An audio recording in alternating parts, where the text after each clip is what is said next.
Hi, everybody. Welcome to Queers and Soaps. I'm Tommy, and today I'm joined by Angel. Hello, miracles do indeed happen. Thank you to our Patreon supporters. If you're watching this, that's where we're at right now, Patreon. We are kicking off the next story arc of Port Charles, Miracles Happen, for the holiday season. And we thought it would be fun to watch the very first episode here on Patreon for you guys. So I will bring up the episode and we will get right into it. Now he can talk. Now he can Yes. I'm guessing that's what Jed Allen is telling him. Before he's like, I can't say too much. Can't say too much. Jed Allen's like, you can say everything now. He's dead. Caleb's dead. I wasn't expecting to see Michael Easton still. I thought he was just like his contract was done at the end of the time. I thought they were going to shoot around him. And I like the little bow there. You just see his hand and just like a body laying there. Mm-hmm. We mentioned this before, but Lucy's the vampire slayer and she slayed nobody. Yes. It was funny that she did them. Kicked him with the shoe. I would have laughed as if they turned around and his body was just gone. Yeah. For yourself. Wait, where is he? Where is he? By the way, poor Valerie, she doesn't know anything that's going on. She's just learning. They should be showing her being like, what? Who is this? What? Caleb? What is this old man? What? We're still doing this even though Caleb's gone. There's still the doubt? Okay. I guess. Okay, well. I guess they need to work on the couples now. I think that's what I remember about this arc. Is she still like rotting from the inside? Like that I don't know. Caleb looks like a decrepit old woman. I'm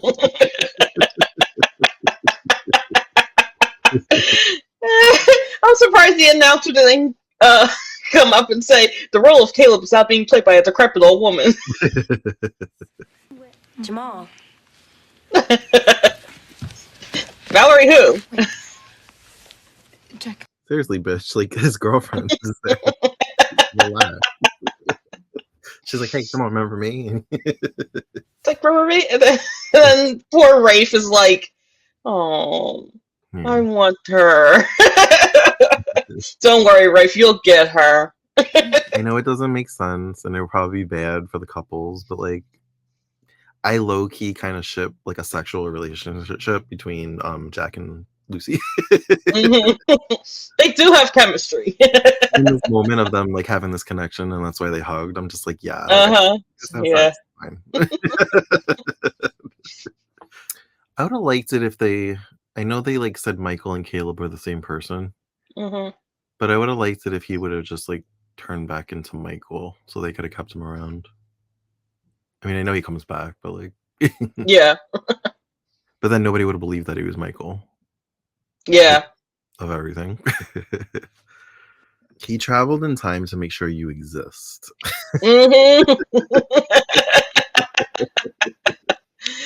made sure that your mother got laid. By Scott.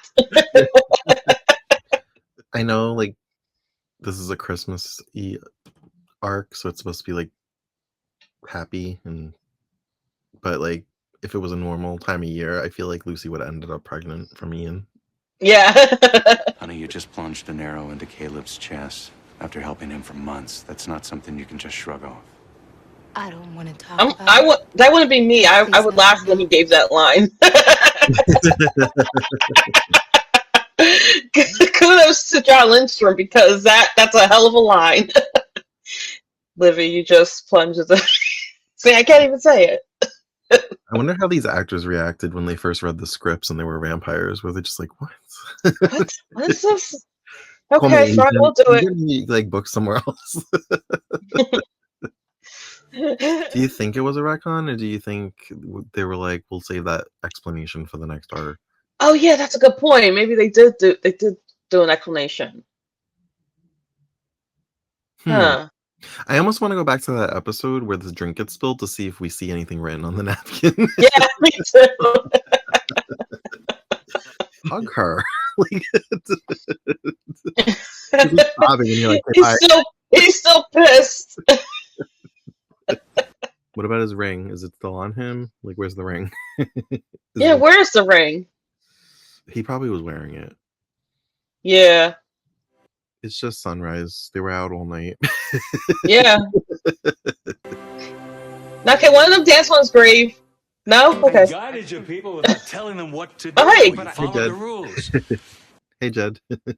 Hey, Jed Allen. And it's funny. This version of Jed Allen with the gray hair is how I know him. Mm-hmm. From watching so much old stuff, especially these, and he still has like the brown in his hair. This is a little jarring to see him this old now. boy. I was thinking, I was like, are we just getting everybody back together to break them up again? I know at least the one couple breaks up in secrets, but not by choice. Feels like a weird time to start journaling. Yeah. And also he speaks faster than he writes. So right. Yeah, it's a little jarring too. Just talk to Granada, whatever her name was. I gotta also say, like, from watching so much Bold and the Beautiful, I like Thorsten K's hair like this. This is like peak Thorsten K hair. Because his hair is a lot longer in Bold and Beautiful. I think it's like more of an updo, I think. Yeah, wasn't that didn't he start that look on All My Children when he was Zach? He did, yeah, when he was Zach. On the next Port Charles. I look at what our friends are going through and I see how they've been torn apart. And I don't want that to happen to us. Hi. Are you up for a couple visitors? I like her in a ponytail. Yeah.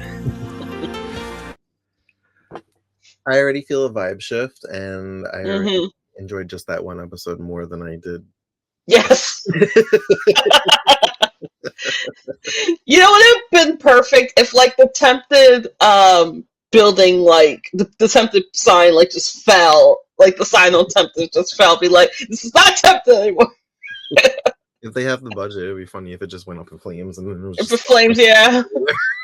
Like they already blew up a church in Tainted Love. So. Yeah. Well, this is definitely around the time that I was like hardcore starting to get into soap, so it's like like memories of that time. Did you want to make any other comments before we go? No, I really like this arc. Like I said at the beginning, is like a bit of a shift. I wanted to see actually I can't, for some reason I can't tell who the writer is for that one episode, but because usually I think it's usually the last person, but I'm not 100% sure. But I definitely feel like a better written arc, and I don't know if that has to do with that it's only one the month. Pressure. Yeah, it's only one episode. Yeah, it's one episode of 1 a month. But I wonder if how much of that has to do with the pressure they were under. That Tainted Love was so popular, and the real life events of this country at the time, and a lot of factors seem to have came into the reason why Tempted was what it was. And then somebody did mention to me that, like, yeah, Tempted is my least favorite arc too. Yeah, on Blue Sky. Yeah, I wasn't expecting that. I think I just automatically associated Michael Easton and Caleb as like a great arc, and it wasn't, because honestly, he wasn't around. He was just like in his cave for most of it, literally dirty work. Yeah.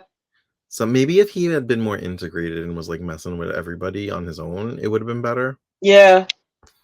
But yeah, it lacked. It wasn't giving. Yeah, and I wanted to see more of like the angel and devil aspect of it too, with Rafe and...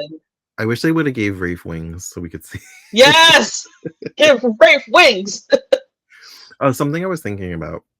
Because I know like Rafe leaves and comes back. When he was off this show, was that when he was on Bold? Brian Gaskell? No. When he was on Bold, Port Charles was over. He was one of the people that they like. There were several people that they. Well, obviously Kelly Monaco and Michael Easton, but then Brian Gaskell got Bold because of Port Charles. Yeah, I remember seeing him on As the World Turns also. Yeah, he was on there too, but that was a little later. Yeah. Was he paired with Mary Beth I feel like Evans? he was paired with Katie. Oh, was he? Yeah, so I don't remember much of him on As the World Turns, but I remember seeing clips and he was with Katie.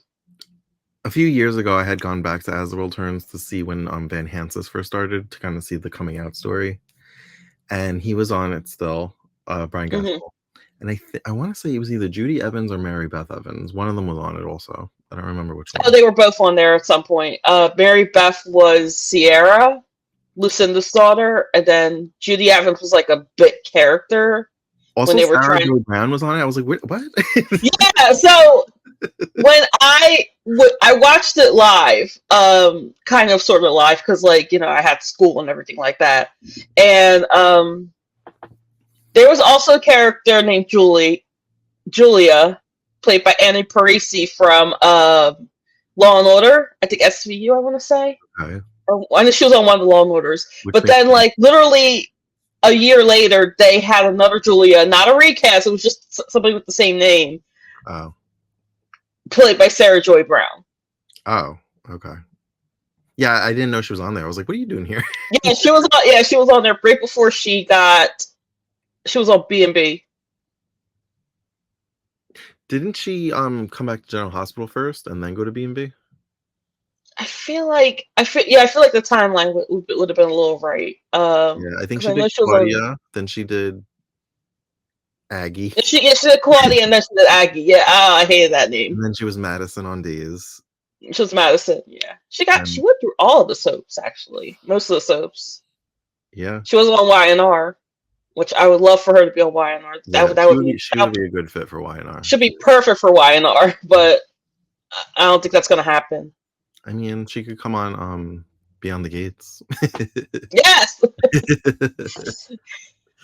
That's where, like, I want all of, like, the women that have been wronged by this industry to go. Like, I want Vanessa Marcel to go there. I want Sarah Joy Brown to go there. Victoria Rowell, definitely. I want Kelly Monaco. Like, I just want yes. I want all these women to go there, but none of them. There's no men. So maybe it's an ever-growing soap. Like just just eventually bring them on, put them in when you can, yeah, because like you have your main family on there. I mean, we're not going to talk about Beyond the Gates right now, but you have your main family who's played by like veteran actors, and then you have everybody else who's like played by like up and comers, or in the case of Mike Manning, somebody who's been in the industry but hasn't really blown up yet. Yeah, and I mean, it hasn't even premiered yet. It's not premiering for a few months. Yeah, but just because they're not initially cast doesn't mean that new characters aren't going to come on along. No, that's good. Yeah, there's still hope for more appearances. But all right, well, thank you again to our Patreon supporters for hanging out with us today to watch the first episode of Miracles Happen. You can join us over on YouTube for our regular recaps of the arc, and maybe we'll throw in a few more watches. We'll see. How schedule permitting, I guess. As always, you can find us on all the other socials at Queers and Soaps. And until next time, have a great day. Bye. Bye.